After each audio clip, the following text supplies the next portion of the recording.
co-founded the Carlyle Group in 1987 and built it to become one of the world's largest and most successful private equity firms. It operates close to 400 investment vehicles across 32 locations around the world, with over $200 billion in assets under management. Rubenstein is an active philanthropist and one of the original signatories of the Giving Pledge. David's daughter, Ellie Rubenstein, is also in the private equity business and is the CEO and co-founder of Manna Tree. One of its missions? To invest in companies that produce healthy and sustainable food. Her company is mostly women-led, and in April of 2020 announced it had raised $141 million for its first fund.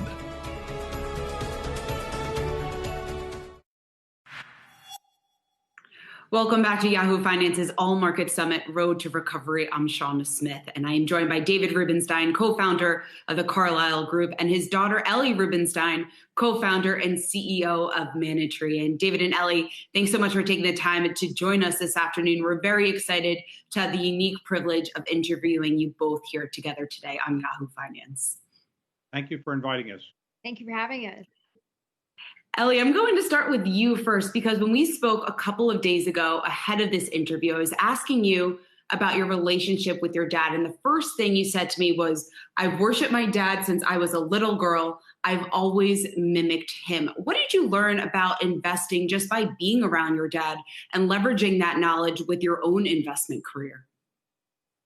Well, I'm sitting in my childhood home. I just drove here 20 minutes ago. It's the first time I've been here, I guess, since my father has become the quarantine king. And I had memories of going to Fresh Fields, which was a company that Carlyle actually bought. And I remember the most exciting thing about my dad's job was when they bought a grocery store, we got to go into it the day before. So for me, it was always about learning and understanding and going with him and seeing the innovation. And in that case, what I remember was that was one of the first grocery stores that actually had a sushi chef in it. So you could get sushi, like the takeaway sushi. So what I would say is, I think that people that are children of famous people, instead of looking at it, how did they make their money? Try to figure out what it is that makes them tick, and then take it and make it your own. And then that's what I've done in my own case. I've always been very focused on health and nutrition and improving human health. Yeah, Ellie, you certainly did find what makes yourself tick. And I think that's something that's very clear. We'll talk about that a little bit more in just a second. But David, I want to ask you first, Ellie has certainly learned a lot from you. We just heard that, but I also have a feeling that you've learned a lot from Ellie as well. I'm curious just how Ellie has influenced your way of thinking about potential investments over the years. Well, she's convinced me that healthy food is probably going to make me live longer, that I should exercise more, that I should, probably invest more in her fund, that I should realize that healthy food is the wave of the future. And I think I've learned a lot. So it's a symbiotic relationship. I mean, she may have learned some things from me, but I think I'm now learning much more from her. There certainly is so much to learn, especially when it comes to the health and importance here of food. And Ellie, I just want to ask you just about the COVID-19 pandemic, because that certainly brought health and well-being here to the forefront. And you're on a mission, like you were saying before, just to make food options healthier, to make them more accessible, to make the supply chain more transparent. The coronavirus has really exposed the vulnerabilities, I think, of food supply chains. How are you working to address these issues, especially in light of what we're seeing today during the pandemic? It's a very interesting question, and I think most people don't truly recognize the connection of nutrition and link to health. So let's set the stage by this. Unfortunately, in the US, only half of the population is actually considered healthy. That is a staggering statistic. And if you think about that, over half of the population in the US is actually considered in the diabetes or pre-diabetes phase. It gets more dire when you think about according to Dr. Darius Mozaffarian, who's one of our mentors and advisors, only 12% of the US is metabolically healthy. And these were things that existed before COVID. So what COVID has done is shine light on the link of nutrition to poor health. And so our firm is trying to change the way that private equity dollars actually can improve health. So yes, we can have good returns, but how can we have good returns and get people healthy? And so if you look at, for example, diabetes, in the US alone, in 1 year, healthcare costs are actually $160 billion. And that is trying to solve diabetes. And what we're trying to say is, why not invest in companies that are at scale, that are healthy for you, that are essentially vertically integrated so that the supply chain disruption is not as big as what you might have seen in other industries. And that way we can actually improve the health of the environment and the health of the food and also the health of the companies to make sure that we can keep feeding people healthy during a pandemic. Let me just add to that one of the reasons that there is a reasonably high fatality rate, or there was, for people that get COVID, were that the fatalities were often occurring in people who were overweight or had medical issues that could have been prevented. So if obviously some things are genetic and inherited, but if you can do a better job of exercising, eating healthier food, you're probably going to live longer and probably you'll be able to resist COVID much better. Dad, does that mean you're going to start exercising, eating healthy food? Well, it's impossible, but and my big problem is that somebody is sneaking into my house every night and moving my scale and either putting a new scale in or making it have 10 pounds more than it did the day before, at least the 10 pounds more than I think it should be. So I've got to find out why that scale keeps moving. Well, we certainly have a lot of time here to figure that out, because it seems like, at least at this point in the pandemic, we certainly have many more months of these stay-at-home type of behaviors here ahead. And with that in mind, David, I'm curious, just as we try to, I guess, pinpoint or really realize how many changes we have seen because of the pandemic, and then also the extent of those changes, just in terms of how dramatic some of these long-lasting changes will be. How are you viewing that, just in terms of some of the short-term versus the more permanent changes, and then, of course, what that means for future investments? Whenever you go through a complicated part of history, people always say the world's going to change, and sometimes it doesn't really change. On the other hand, there's a curse in China that is along the lines of, may you be condemned to live in a time of transition. Well, we're obviously living in a time of transition right now, because people used to go to work in their offices or their factory plants, whatever they are doing, now are not. They're like me, they're sitting at home. And it's an interesting phenomenon how quickly the world has changed. Think about this. The Industrial Revolution took about 100 years. The Internet revolution, maybe 20 years. The smartphone revolution, maybe 5 to 7 years. Now, in less than 1 year, we have basically said we're going to do things on the equivalent of what we're doing now, Zoom or the Zoom equivalent. And it's amazing how many people have adapted to it in less than a year. And many people that I know do not want to go back to work in their offices, certainly not full time. So the world's going to change. People are going to travel a little bit less, I think. People are going to, eventually they'll travel again the way they were going to do, I suppose. But right now they're going to travel less, and that will probably happen for a while. They're also going to go out less in many ways. They're going to probably use hotels less than they were before. They're going to spend less time commuting to their offices than they were before. And they're probably going to buy different things than they bought before. And they're going to learn more technology than they knew before. So the world's going to change in many ways, and it's happened relatively quickly. I just want to add to this. I wish people could see the scene of our house, but we used to say our investment thesis is, how can we get better food faster, better, and cheaper, in the same way that Jeff Bezos uses that for Amazon. I think what my father has figured out during quarantine is he can get things faster, better, and cheaper by making our house be a warehouse for purchasing of all of his books. So the scene of our dining room is thousands of books that he's signing.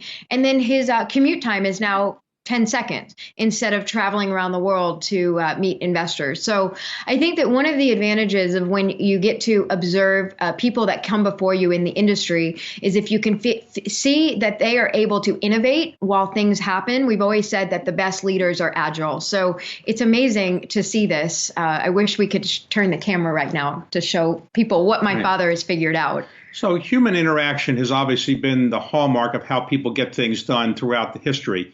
So it's not likely that all of a sudden people say, I don't want to have human interaction. I think they will want to have human interaction, but they're going to come back to it slowly. And I don't think people will feel they need to travel around the world for a half-hour meeting. They can do it on a Zoom conference kind of call. So the world will change in ways we can't predict. But I do think that you're going to see people adapting to this way of life for quite some time. And now, 10 years from now, who knows? But I do think that over the next couple of years, you're not going to see people rushing back to work the way they did before.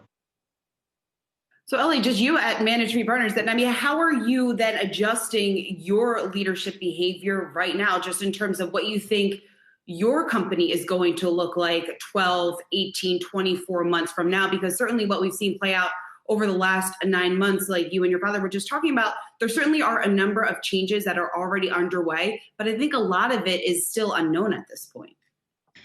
You know, at our firm, we're very enthusiastic about what we see. We used to say that maybe it would take 5 to 7 years to get a food exit in this industry. We're seeing faster exits happen in the span of 1 to 3 years. We actually now feel like food can be a top 5 asset class in somebody's portfolio.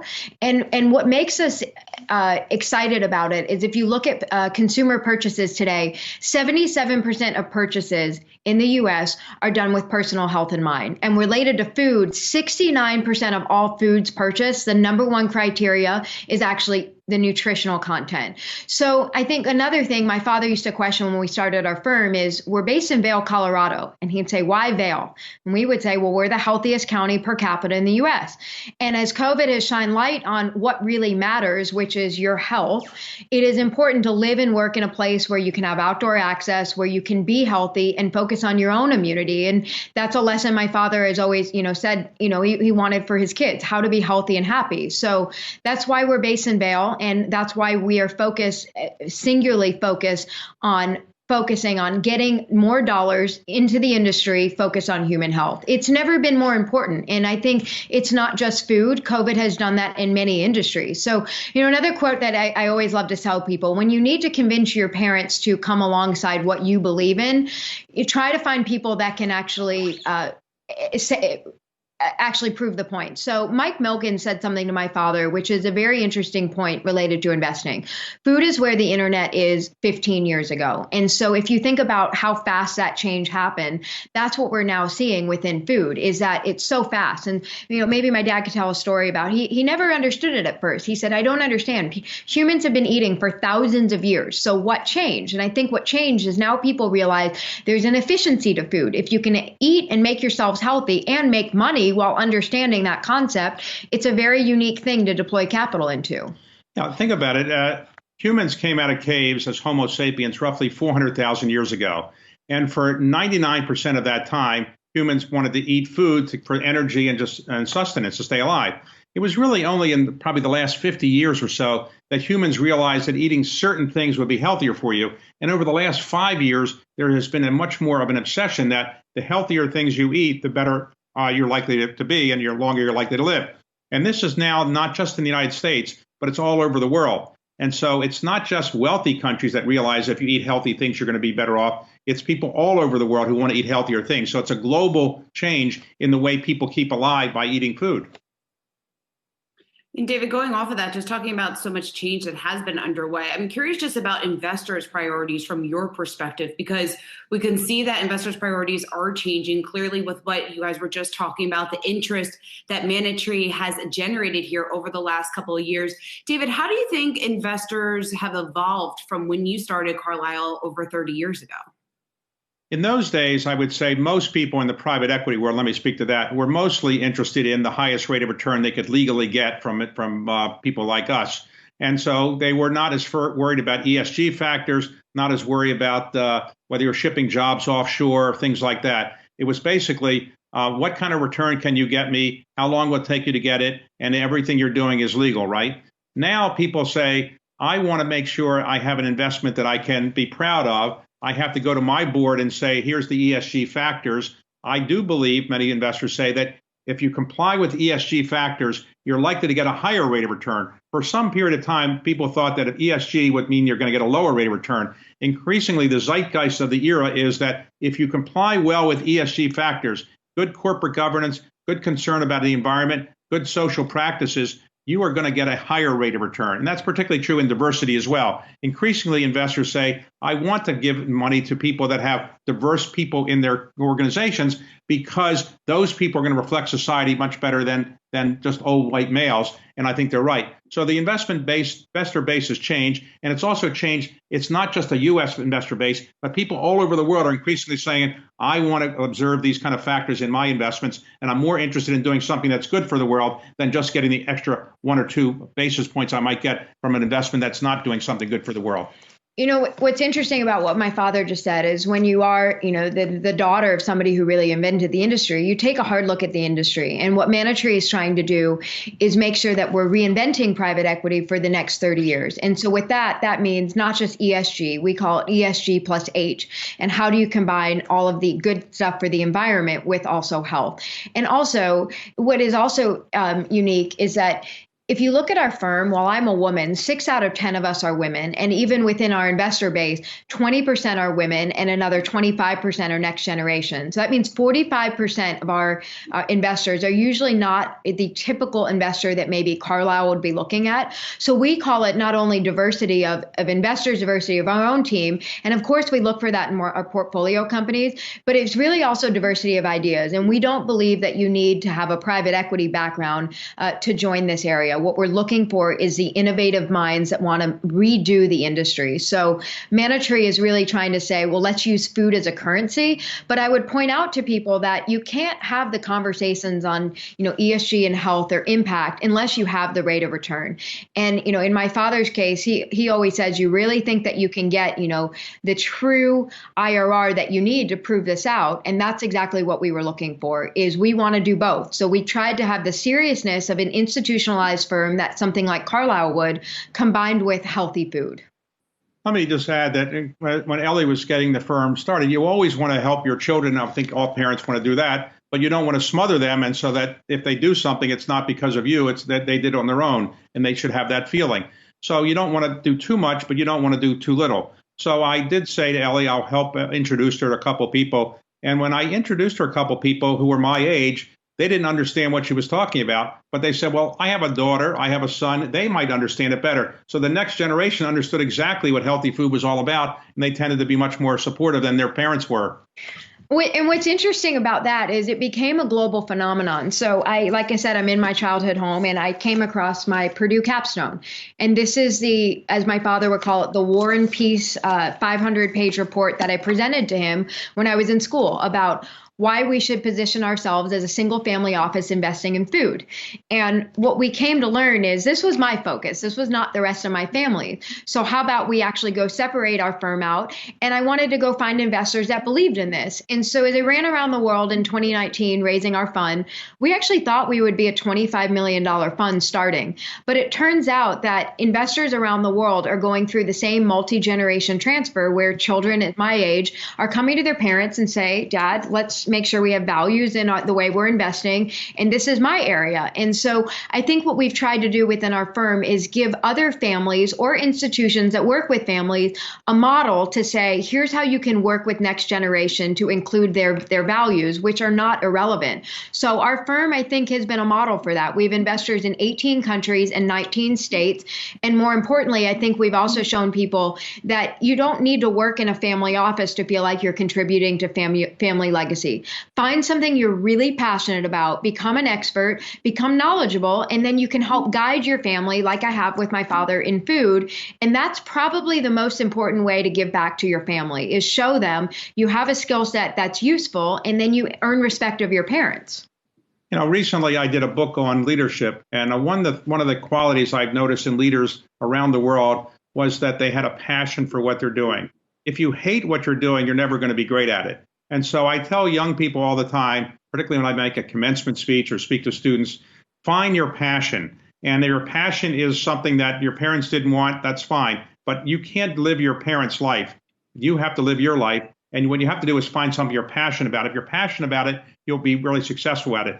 I didn't really like some of the things I did before I started Carlyle. I wasn't a great lawyer. I didn't like it. And it was obvious to my clients I wasn't a great lawyer. Now I have something I'm passionate about. I'm fortunate my my daughter has found something she's passionate about. And one more thing I'd add, I think what's so unique is that, many people know my father for his philanthropy, but I don't think anyone ever said thank you for building Carlyle. And it is really one of the best asset classes, private equity. And so while my father and I have different views about where to put the money in private equity, me being food, I think we both really believe that private equity is the best asset class to outperform the market today. So it has been, really for me, the honor of the lifetime to sit, next to the guy that writes the book, How to Lead. Because what we're trying to figure out is how do you lead people to live healthier and happier lives? And for me, it'll probably take the next 30 years until I'm my father's age, and figuring out how do you get 1 billion people healthy and how can you use private equity to actually get and deploy capital into this asset class. Well, I wish we had more time because there's certainly so much more to talk about, especially when it comes to how to lead in some of those conversations, David, that you did have with so many prominent people in that book. And I wish we also had time to turn the camera around so we could really see what that living room looks like and all the books that are stacked up there. But David and Ellie Rubenstein, it was great to have you together. Thanks so much for taking the time to join Yahoo Finance today. Thank you very much.